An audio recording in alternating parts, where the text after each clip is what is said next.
Speeding. Speeding. Speeding. 5, 4, 3, 2, 1. The world is changing faster than ever. What used to take decades is now taking years or even months. What you see right now is the illusion that people have had for many decades about the workplace being this secure place to work the rest of your life. For the first time in the history of our nation, our children will not do as well as us. We've seen our friends get laid off, we've been laid off, we've had our pay cut. People are overworked and underpaid. They seem to have less time and less freedom. They live under constant pressure.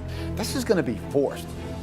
And so even if your employer loves you, they may have to cut you. There's something wrong that on Monday morning, the heart attack rate increases by 35%. Technology is accelerating, job security is declining. It just doesn't seem like the old models of making a living are as reliable as they used to be. Every aspect of our lives, there's a better way out there, but we're still doing it the old way. We live in the greatest country on the planet, and there are a lot of people sitting around complaining and being cynical. Like everyone's whining about this old model, and I'm like, why don't you leave it? Look at all this over here. Look at all this opportunity. Since so much of our lives revolve around our work and the way we make our living, many people are thinking there just has to be a better way. The biggest challenge facing our world today is not making money, is what are we going to do with all the displaced, unemployed people? People are afraid that they're going to make the wrong decision. People are afraid of the unknown. People are afraid that maybe I don't have the skills. Hey, sports fans. Industrial age is over. It's dead. It's dying. That's why going to school to get a job is an obsolete idea. A steady paycheck is an industrial age idea.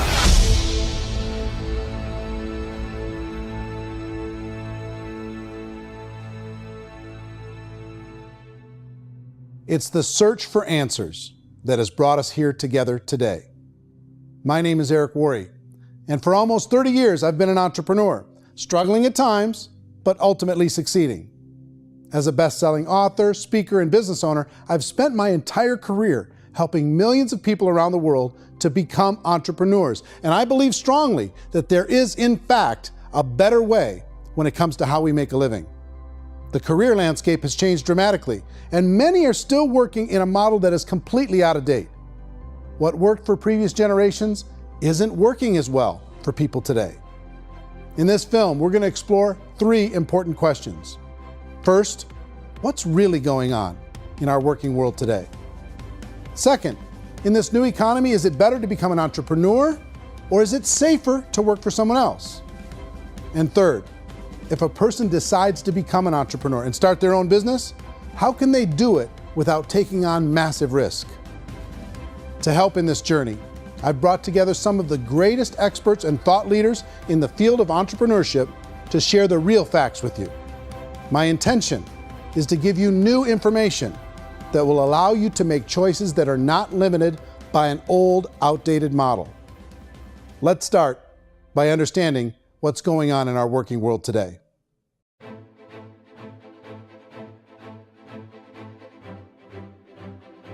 Let's look at unemployment. 30–40% of the people are honestly not working, but would be working. What our government does is if you haven't found a job in 6 months, we don't call you unemployed. We pretend you dropped out of the labor force. I've often said that unemployment, particularly structural unemployment, that's unemployment due to technological changes, is the first sign of economic growth. Think of it, 10 people live on an island. They go out every day and fish. One day, new technology shows up. A missionary brings them a net. Now, using the net, one pilots the boat, one throws the net. 2 fishermen can do all the work 10 used to. That's a 500% increase in productivity, 2 doing the work of 10, in one day. You don't have to learn a lot to learn how to throw a net instead of throw a fishing line. The island's got a big problem, 80% unemployment. But the island still has all the wealth of the fish because the 2 people produce as much fish as 10 did. Now, of course, looking back in history, these changes used to take thousands of years. And during that time, we went into farming and transportation. Some of us became doctors and some teachers and lawyers, and we developed all these new professions and new manufacturing jobs. Today, these changes are occurring literally in one day when a new technological advance occurs, and we don't have the social structures to deal with it or to retrain the unemployed people. So one of the things that I think is interesting as I travel across the country and really travel around the world is the way that we work and the way we get paid for work is changing pretty dramatically. On a global basis, everything is being turned upside down because of the rapidly advancing technologies. They are eliminating many jobs, and we have been left with many people not prepared for the jobs that exist. A lot of demand in public companies was to squeeze out all the fat and to get just as much margin as we possibly could, and fat equals humans. So this idea of job security in information age is so obsolete, but it's still taught inside our school system, and that's where the problem starts. There's no financial education in the school system, and people are still trained to be employees who work for that paycheck. This is a chart on the middle class. What's happening in the middle class, those that went to school, their incomes have been coming down for years. And parents still say to their kids, go to school, get a job. Now what happens to all those middle class people who are dropping off the ends of the chart? Well, they become what's called working poor. And this is what happens to working poor. But they say poverty is ending. Well, poverty may be ending, but working poverty is going up. And this is food stamp usage.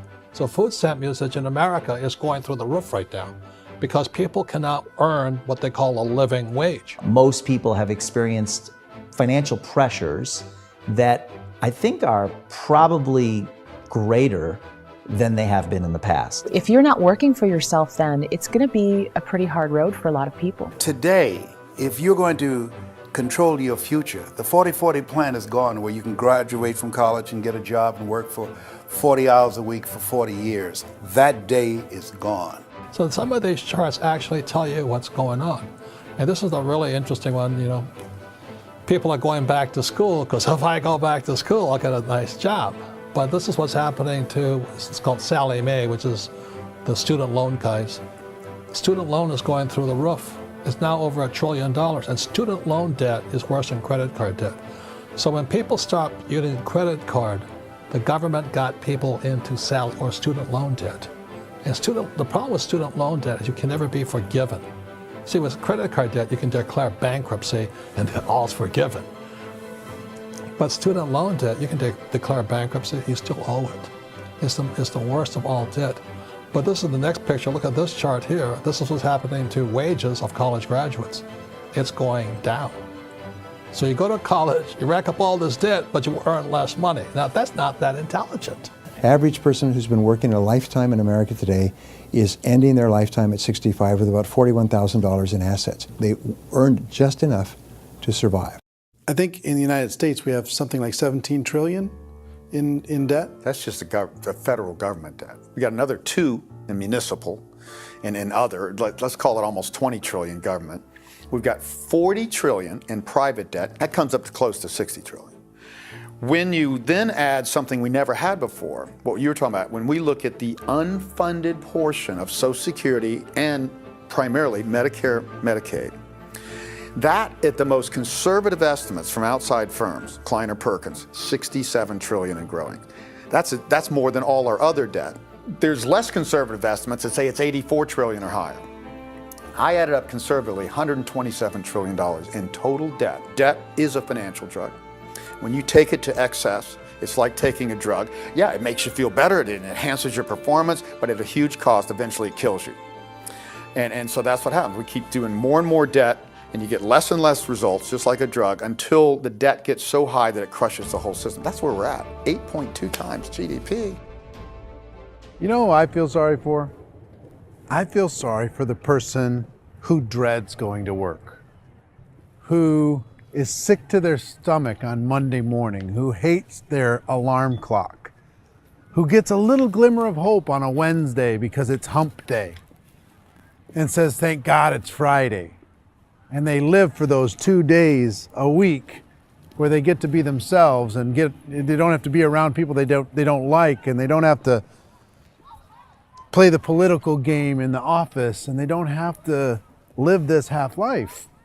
The person that works 50 weeks a year just to be able to have the 2 weeks for vacation. And you know what happens to most of them nowadays? They don't have a vacation. They have a staycation.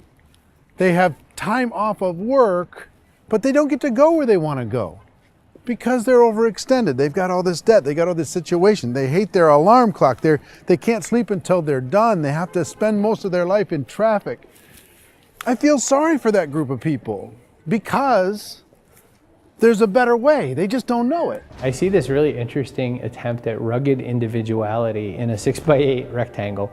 And I feel like you're all the same, except for the little push pins of the pictures. There's different pictures. Yours is named Jenny and his is named Sujara, but it's the same people. And this is how they are, and they're just like the zombies, and there's no joy in there, there's no fun. There's always like the wacky woman who decorates her cubicle, and that's the most she can do there. You got to give her credits, right? The wacky cubicle woman. The basis for their life is worry. I'm worried, you know, maybe I'll get fired. I'm worried maybe my company will go out of business. I'm worried I can't keep spinning the plates on paying the bills. I'm worried about how do I send my kids to college. I'm worried, what if the transmission of my car breaks? That's, you know, 2 or 3, I can't fix it.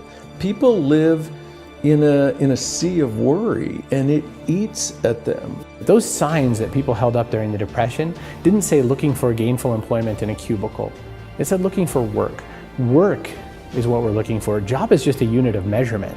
Work is what we're going after. It's time to look in the mirror and say, it's not the economy, it's my economy. It's my little world of where I am. I need to improve. I'm not going to wait for the economy to come back because frankly, the economy is doing great in this country. So I'm here on Wall Street, the financial center of the universe, the financial capital of the world.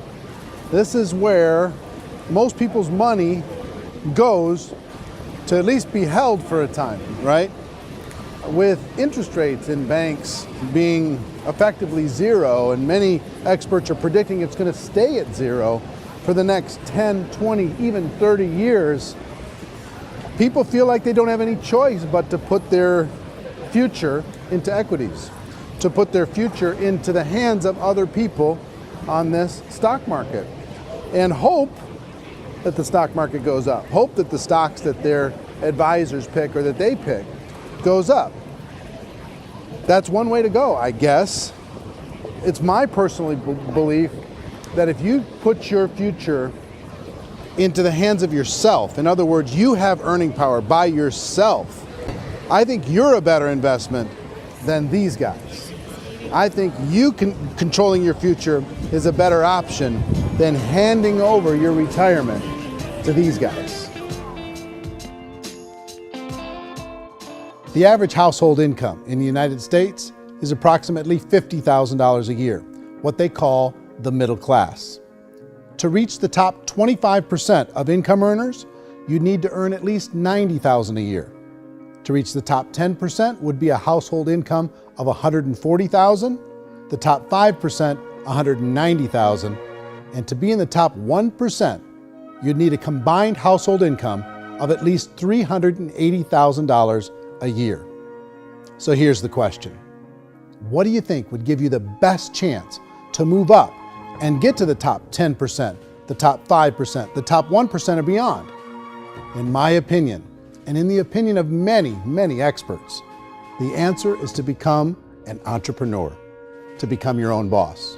I think you have to be a business owner. I can't, the only time I ever say to someone it'd be great to be an employee is when they've already told me they've surrendered. I only tell people who are wounded spiritually that they should be an employee. And it's that feeling that you get when you pick up the backpack off the little Cub Scout and say, "Don't worry, little guy, we'll get you back to the camp."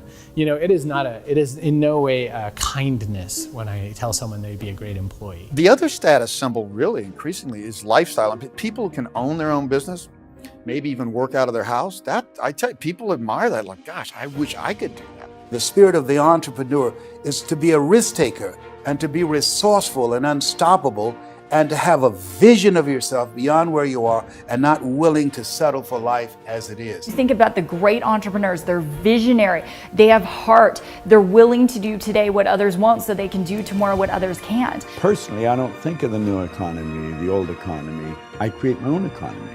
The entrepreneur's in control. I decide what the economy is going to be like. In the world of entrepreneurship, there are no limits. You can make as much as you want, depending on how much you want to work and how smart you are and how great a team you put together. There's no more lifetime rewarding business than being an entrepreneur. Why in America, where anyone could be anything, would people want to give up their freedom and become effectively a modern-day slave, told shut up and be here every morning at 7:30, leave at 5:30, and do what I tell you? If people decide to become an entrepreneur and work for themselves, they have some traditional options, but they're riskier than you might think. Any kind of a retail business, retail build-outs, is extremely expensive. Even just these small little yogurt stores where they're putting little yogurt machines and you get all the different flavors, you're spending $200,000, $300,000, $400,000 to open a yogurt shop. I would love to buy a Dunkin' Donuts, but it's $500,000 or so to start. I don't quite have that just in case money. Risk you can lose it all, and most guys do 2 or 3 times, and even big guys like Branson, because I'm such a fan of his, half his companies don't work. If you make $1 million, your problems are going to go. If you make $1 billion, your problems are really going to go.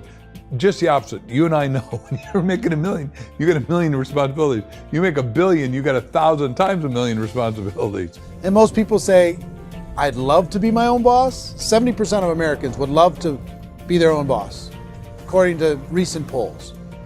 But they don't know how to get there. Because what are you going to do? One, you could buy an existing business. If somebody's selling an existing business, you have to ask why. Usually because it's probably hard. It's probably not making as much money as they hope. 2, they could buy a franchise. A little less risk, proven system, but it's expensive to be able to do that. 3, they could start something from scratch.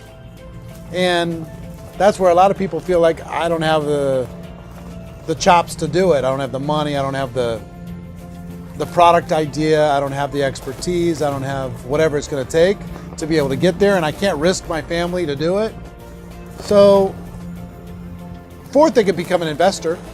A lot of people in this town invest to try and figure out a way, but you got to be pretty smart with that game too, right? Venture capitalists, who are the very best and most sophisticated in investing in new breakthrough businesses, make it on 1 out of 11. That means 10 out of 11 are mediocre or fail. Most of them fail. That's the risk there. An angel investor is lucky to get 1 out of 15 or 20. A business is a team sport. Like, I have to have accountants, I have to have engineers, I have to have systems designers, I have to have sales, marketing, I have to have accounting, I have to have mission statements, I have to have legal and all that. The average Joe Schmo, even me, I go out there, I don't have the skills to put a business together. I think the bottom line for the 4 traditional options is they take money, sometimes a lot of it. They take expertise, and they take time. All of that adds up to just too much risk for most people. I bought a business from somebody else and it was a lot of work. And you start wondering, what did I just buy? Because I guess ultimately I own your email list and I just overpaid for it. People that start their own business, they spend a lot of money, they spend a lot of time, a lot of effort to get things started. And the more you invest on the upfront, the harder you typically work at it. I can tell you what the success rate is of a restaurant. What is it? They're crazy enough. About 90% of them fail. About 90%, in how quickly? Year less. Wow. And if we're talking non-franchise, we're talking franchise, Sure. that's totally different. Yeah. But our students aren't getting franchise restaurants. You got to invest big money. Exactly. And with someone like McDonald's, you've had to work with the company for a long period of time, really know the You even have a business. chance at investing $1 You million. have a chance, and it's a slim chance. What if there was a way that you had all the proven aspects, the comfort aspects, and you could still control your own life? What if there was both? In other words, you didn't have to create everything from scratch. You didn't have to be a super leader. All you had to do, what if there was a proven product already? You didn't have to create the product. And there's a proven system already, proven training already. Everything except an employer. That was the only thing that you didn't have. Do you think more people would be open to working for themselves in that environment?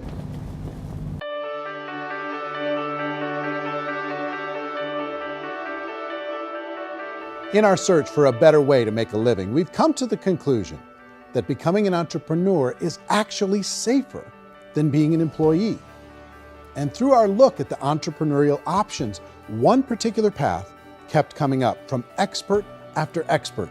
And I think most people will find it surprising because it's certainly a non-traditional business model. That model is for people to start their own business and become an entrepreneur through the creation of a network marketing business. Some people call it direct selling because the product is being sold directly from the manufacturer to the end consumer, cutting out the middlemen. Other people call it multi-level marketing, or MLM, because there are multiple levels of commissions paid. The most common term today is network marketing, because network marketing best describes using a large group of independent distributors, independent entrepreneurs, to move a product or service more efficiently. So my friend here, Donald Trump, and I, we always write about the network marketing industry. And the reason we support the network marketing industry is because it really is a business school for entrepreneurs. Because most people come out of school looking for a paycheck. Oh, that's terrible. I would go into network marketing like that. I think if it didn't exist, we should invent it. It is that good. I think direct selling is a great way to do business today. It's very easy to get into that industry, and you can be self-employed, be in effect an entrepreneur. When we see multi-billionaires adding network marketing companies to their portfolio of companies, that would be a clue. When we see people who are very famous authors and very famous business people endorsing the industry, that would be a clue. These network marketing companies aren't $50 million companies, they're billions and billions of dollars. They lead the stock market, they're major companies. When we're going to get it? You know, and you're going to school to work for a paycheck, but if you want to be rich, be an entrepreneur, and network marketing gives you the spirit to be an entrepreneur. A traditional company will spend up to 50% of their total revenue on marketing. Network marketing companies use a different approach. Instead of having all that extensive marketing expense, they utilize a network of independent distributors to do the marketing for them. Now, why do they do this? First, because word-of-mouth advertising is so much more effective today than traditional media advertising. Second, some products need to be explained or demonstrated, and an independent salesperson can do that more effectively than an ad campaign. Third, it's completely efficient. The company only pays for the marketing of their product if a sale happens and not before. Imagine if Amazon allowed you to become an independent distributor and paid out 40% of its revenue to that distributor group. All you had to do as a distributor was recommend a product, and if a person bought it on Amazon, Amazon would take care of all the logistics, and you'd get paid for bringing the customer. Now imagine you got paid for every purchase that customer made for the rest of their lives. Well, Amazon doesn't offer this option, but network marketing companies do. 85% of all buying decisions in our society are made as a result of word of mouth or reputation. We're recommending things to each other all the time. You know, who's your dentist? Who's your doctor? Who's your lawyer? What detergent, are you using? What legal system are you using? What product are you using? We're talking to each other about the things that we love anyway. When you go into a big box retailer, you're lucky if the clerk looks you in the eye, much less gives you any detailed or accurate information about what you're purchasing. So of course, this personal information, this education coming from a friend, a neighbor, a relative, or even a stranger, but one who has experience with the product is extraordinarily valuable. As a matter of fact, network marketing can educate consumers probably better than any other form of marketing. It certainly can do better than advertising, because advertising usually has a certain hype to it, and you can only get limited information. So, network marketing trumps advertising. If you were a typical sales company and you wanted to sell $1 million a month worth of product, you might go find 100 superstar salespeople. The quota would be $10,000 a month. So network marketing as a distribution system just flips the numbers. So we use 10,000 happy, raving fans of a particular product, and we don't concern ourselves so much with how much product each one of them individually sells. If they sell just $100 or $200 a month, and there's 10,000 of them, you're selling $1 million to $2 million a month worth of product. And that's the best way I can explain how network marketing works. This is the marketing arm of the company. There's not money being wasted on bricks and mortar. There's not money being wasted on inventory that's sitting stagnant somewhere. There's not employees standing around that don't have customers. These are people that are going to connect with customers. These companies allow people to become independent distributors for extremely low cost and with no minimum time or sales quota. Essentially, they own their own business and can provide as much or as little sales as they choose. In other words, the distributor gets all the benefits of traditional business ownership without the risk. The advantage of network marketing is the ease of entry, the low risk, and the low startup cost, because almost everything else has very high risk. You can get in for a minimal investment. You're buying into a system that's already been proven, products or services that have been proven to work. The keys to network marketing is providing an opportunity for the masses to get involved, providing an opportunity for the average person who doesn't have the resources to start their own business. All of this so far is fairly straightforward, but network marketing offers another benefit, and it's this benefit that makes it so interesting for entrepreneurs. Network marketing allows a distributor to build their own network of other distributors and then compensates them on the sales created by that entire group. Direct selling is, at its base, very simple. It's the sale of a product or service to an individual on a face-to-face, one-on-one basis, just the way we're talking right now. But there's an important element as well, and that's the offering in conjunction with that sale of product, the offering of an opportunity for someone to make something of themselves. No matter what your social status is, no matter what language that you speak, I mean, look how many unbelievable people are becoming successful that speak every kind of language out there. What an awesome gift to give the world. Instead of having to work your way up in a system and prove that you could be a sales manager, they just decided everybody can be a sales manager. Everybody gets to build a sales team from day one. And so what that brought into the system of growth as a direct selling company is the concept of compounding or geometric progression.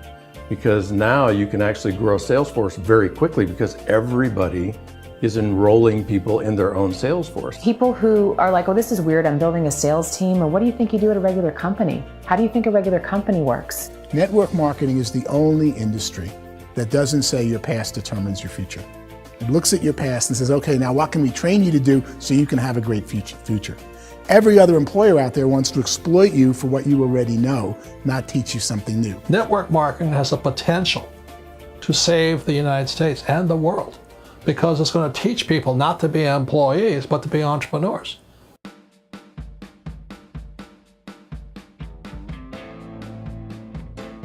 According to the Direct Selling Association, if you add up all the network marketing companies around the world, they combine to do over $178 billion a year in retail sales. To give you an idea of how big that really is, the NFL, the National Football League, does approximately $9 billion a year. The music industry does a little more than $16 billion a year, and the movie industry does about $80 billion a year.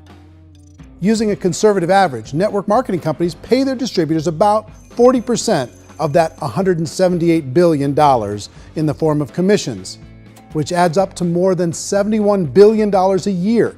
That's almost $6 billion a month. It's almost $200 million in commissions every single day. So it's certainly working, and people are making serious money in network marketing. With the growth of the direct selling industry over the last 10, 15, 20 years, we've seen a broader understanding of the channel. We have seen more and more people getting involved in the business, so our penetration in the marketplace has increased, and thus the understanding in the marketplace of who we are has increased. And we've seen non-direct selling companies look at the direct selling model and say, something's going on there. People are making money, companies are being profitable, individuals are being motivated, product is being delivered to market. Maybe we should explore this. Some people think only the people at the top make money. Well, let's take a look at that as well. In the network marketing profession, there are roughly 500 people in the world who earn over $1 million a year. If you round that number up to $2 million a year, that adds up to about $1 billion a year. That takes the $71 billion paid out each year down to $70 billion. So where does the rest of the money go? The vast majority goes to part-time people making anywhere from a few $100s a month to many thousands of dollars a month. It goes to people who choose to make it a full-time career move and earning even more than that. Every day, people are using the money they earn through network marketing to pay off debt, have more fun, and improve the quality of their lives. Everyone I know in network marketing has been doing that since the 50s.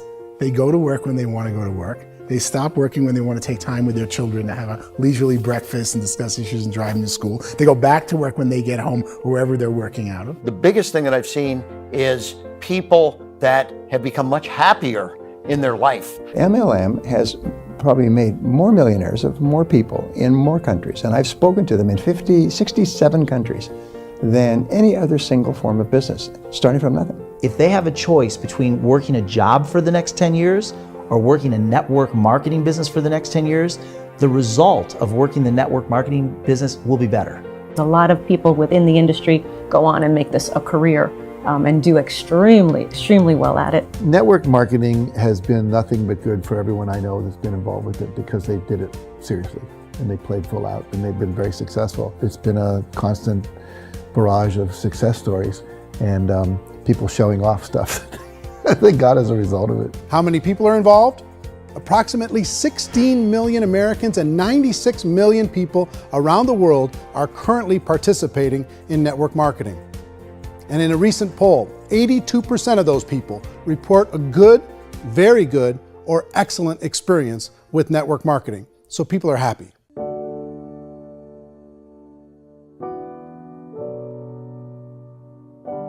So I've taken a look at the network marketing profession and really tried to understand why so many people are confused as to the validity of this as a business.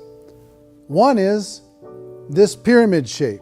People get really messed up with this pyramid. Oh, it's one of those pyramid things. So I just think there are a lot of haters out there who really don't understand the industry and say, oh, it's a get-rich-quick scheme. It's a pyramid. Well, corporate America is a pyramid scheme. You know what I mean? It goes like this. You have thousands of MBAs, let's say working for Ford or General Motors or Coca-Cola. If all these MBAs, they're all trying to get to here, that's a pyramid. Only one guy's going to make it. Every 10 years, one's going to make it. Whereas you look at network marketing, it's like this. So you're here, and your job is to develop other CEOs coming up behind you. So it's an inverse pyramid. In network marketing, it's a very simple concept. If you sell product, you get paid. It is paid based on production. There is no first mover's advantage. There is no investment component where the more somebody spends, the more they're entitled to make. So the two are polar opposites of each other. It doesn't matter what shape the company is or the compensation plan is shaped, whether it's a circle or a pyramid or a triangle or a trapezoid, it doesn't matter. If compensation is coming primarily from recruitment, then you've got a problem. On the other hand, if an operation is basing their compensation to participants on the basis of sales, even when those sales are generated by people you've recruited, well, then you're a perfectly legitimate enterprise. That's the legal test, it's the practical test. Another issue that's been true in the past that is no longer true now is people used to be in network marketing loaded up with products that they couldn't sell and they ended up a loser. They ended up with a bunch of product in their garage, they ended up with a bunch of products sitting in their kitchen shelves or whatever, and they thought they could sell it and then they weren't willing to or able to sell it and they ended up with a bunch of stuff and they were bitter about it. There was this thing called front loading where you had to buy if you bought $25,000 worth of product, you got better commissions and all this. Today, it's almost all done by computer. It's direct mail comes from a warehouse somewhere else. You don't have to have all this inventory. You don't have to stock up. It's a paperless world now. Most of it's done online. You have a back office. It really works. And the technology has changed everything. Third issue is people start talking about 99% of people in network marketing don't make any money. Well, we've talked about that over the course of this journey together. Almost $200 million a day is being paid out to network marketing distributors around the world. The naysayers, the people who say that it doesn't work, are usually the ones who just don't know how to make it work for themselves. And so they're giving you an opinion, and I tell people, don't confuse people's opinions with expertise, because opinions are free.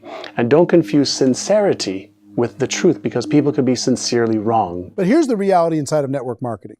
The vast majority of people that get involved in network marketing just become customers and they get involved to be able to purchase product at a lower price. If you take Costco as an example, if a person goes into Costco and gets a membership to Costco so they can get a lower price on the product, we don't call that person a loser because they have a bunch of product that they walked out with a smile on their face. Yet when some people want to take a look at network marketing, they say, well, those people, they're just using the product and they aren't earning an income, so they must be a loser. They're not a loser, they're a happy customer. That's the vast majority of people that are involved in network marketing. Now, a smaller percentage of those people decide to go build a business. They earn $300 a month, $500 a month, $1,000, $2,000. That's the bulk of earnings in network marketing. And then there's the few that really decide to take it serious, really decide to build a large network, really work to make that network very, very productive. And those people make huge amounts of money and there's no cap. What I do as an outside economist, just somebody looking at this industry like any other industry I speak and say, look, what's the realities of this? 1% do incredibly well. 10% generate some additional income at pretty low risk and effort. That's not, and 90% of people roughly end up customers.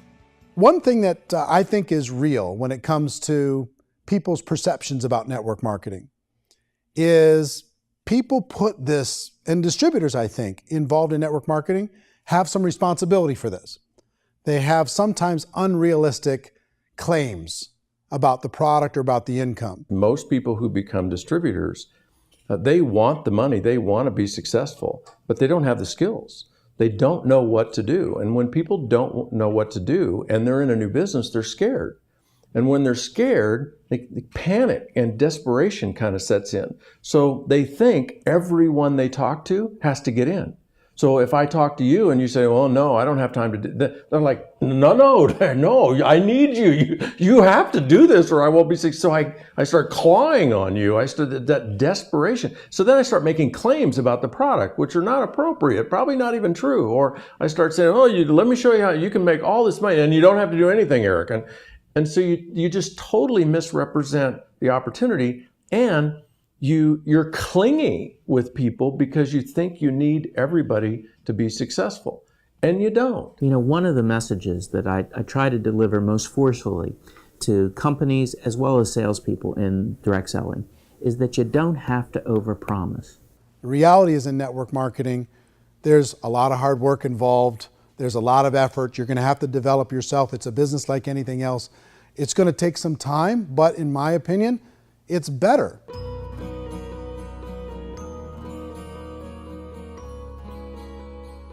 It's light years better for people starting today than it was even 5 years ago. I think it's more widely accepted now, and people understand it is a business. It is being an entrepreneur. It is being a business owner. Our belief system is based upon our evaluation of something. And frequently, if we reevaluate a situation, our belief about that situation will change. The industry has changed and it's grown up. It's totally transformed. You've got young people today that have grown up with social media, and they understand networks. They understand how people are connected through technology, and they understand how money flows through those networks.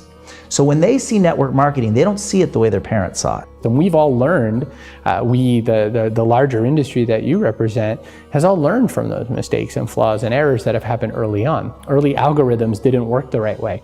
That's all fixed. It's like when they design a computer program, they design the program, then they run it, and then they go back through and they debug it. The MLM industry has been debugged. This is the day of being virtual, being able to run a business from your mobile phone. I mean, it's incredible. Companies are getting smarter. They're implementing more consumer protections. They're implementing more compliance training. They're doing more with respect to product research. If you do get involved and you make purchases of inventory, even on a voluntary basis, if you decide that this business is not for you, you can leave and have that inventory repurchased by the company. There's no other business that offers that kind of protection on a voluntary, self-regulatory basis.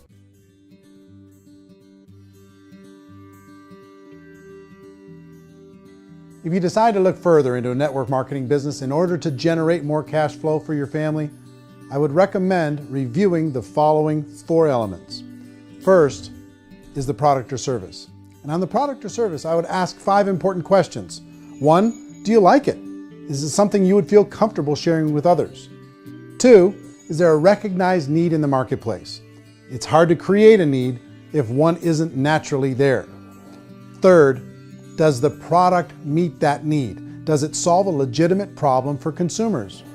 And 4th, is it priced to sell? Can it compete in the marketplace? And 5th, is it priced for profit? Is there enough margin for the company and the distributor to be able to generate income for the long term? If you can answer the questions on the product to your satisfaction, the next element to consider is the company itself. Is it well run? Do you believe in the founders or the management team? Do you feel they have what it takes to go all the way? See, it doesn't matter how good the product is if the management can't take care of the company. Good management can change with the times. They can handle adversity. They can make good decisions. Make sure you choose a company that can serve you for a long time. The third element to consider is the compensation plan. And with that, there are 3 important things to look at. First, a brand new person needs to be able to generate some money fairly quickly. It may be an obvious reason, but you can probably imagine the ripple effect of a distributor getting involved and having even a small victory fast. That can only help with the overall success of the organization. Second, a person should be able to develop a moderate part-time income in a reasonable period of time. As they develop their network and as their sales grow, they should be able to enjoy more benefits.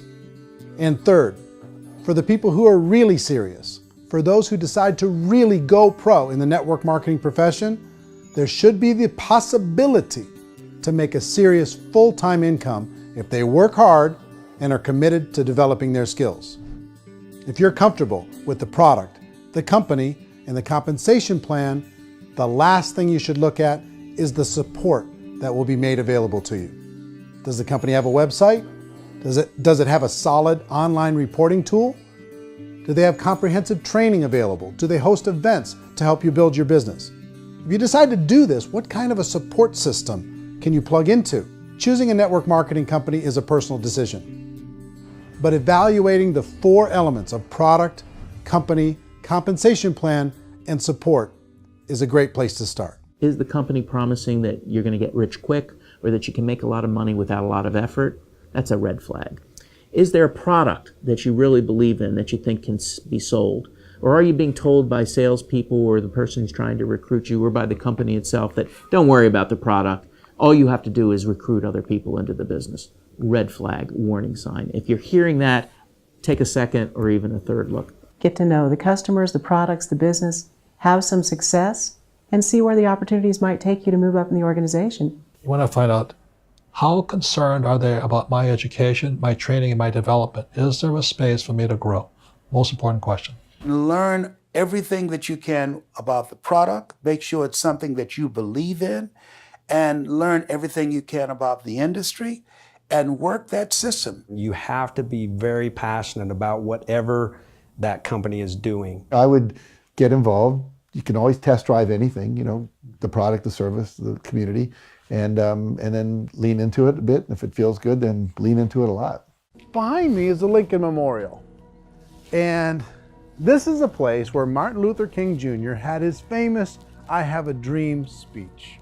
And at that speech, he talked about his dream for equality for everyone around the world, and that's a noble dream. But I think more people need to remember what it was like when they were kids and the dream was still alive in them, before it got beaten out of them by reality, by this paycheck, by these responsibilities, and by having to live for this job to pay the bills. I think people need to remember that, go back to that. Once they know that there's a better way, I think their future is going to be much brighter. They can live a better life.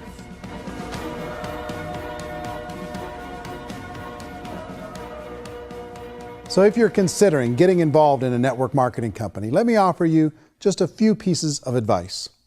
First, network marketing isn't perfect. It's emotional, it's challenging. Like any entrepreneurial venture, it can have its up days and its down days. But if you have an entrepreneurial bone in your body, it's just better. Second, if you're gonna do it, decide to be professional. Decide to go pro. It's better to do that than just be this amateur sticking your toe in the water.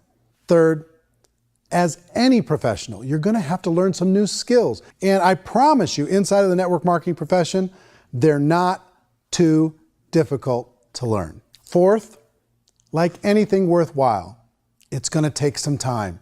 Don't expect that you're gonna get to the finish line right out of the gate. And fifth, it's worth it. It's worth it to be able to take charge of your life again. It's worth it to be able to control your own financial situation. It's worth it for the people you're going to be able to spend time with.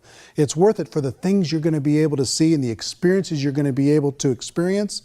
It's worth it for the causes you're going to be able to contribute to, the lives you're going to be able to touch, the customers you're going to be able to help, the friendships you're going to be able to develop. I promise you, it's worth it. Remember, most people are searching for answers just like you are. But I do have to tell you the catch to network marketing. If there is a catch, if you want to understand this from an emotional point of view, people say, well, it sounds too good to be true. It's not, it's hard work. But here's the catch. Most people still don't understand it. So you're going to have to endure the loss of social esteem from ignorant people. The uneducated will think less of you. Now, if you can handle that, you're on your way. If that's going to destroy you, you know what? Entrepreneurship in general probably isn't in your future. If you can face that catch, you can become unstoppable. I want everyone to really contemplate this if they're not in network marketing. You're in a job, you probably have a mortgage, you have rent, you have debt, whatever's going on. You're in a prison. You work just hard enough to keep them from firing you, and they pay you just enough to keep you from quitting. Come on! I've been there, done that, and bought that t-shirt. In network marketing, if you run into failure, it's really just a homework lesson for yourself. There's no one to blame. You really have no excuse not to be successful. You just don't. People don't want to hear that, but there's so much available to you. If you want to be a good network marketer, be a student to the people above you, be a fellow traveler to the people on the same level, and be a teacher to those below, and know when it's appropriate to do which. People who are not afraid of asking people to buy things, or not afraid of persuading people with a chance they may say no, these people own the future. Nothing happens until something moves. So you got to go move, you got to go do something, or nothing's going to change in your life. In the beginning, you're going to do a lot of things that you don't get paid for. But as you go down the road, you get paid for a lot of things that you don't do. And your job is rehabilitate the spirit, the entrepreneur spirit in all of us. Get it back. Either give it a strong yes or a strong no, but no wishy-washy, dilly-dally stuff in the middle. There's dreams and there are nightmares, but I believe that the biggest nightmare of all is when you don't pursue your dream. You're going to see some monumental growth in this profession. It's an exciting, exciting time to be involved with the network marketing profession. The next 10 years, I see just exponential growth. When that tipping point comes, it's not a matter of asking somebody, have you ever heard about network marketing? You're really asking them, which company are you building your wealth in? We are here to fix the world, to improve relationships with other people, to improve other lives. And the real reward comes as an entrepreneur in any level from teaching somebody something and watching them soar. There is no greater reward.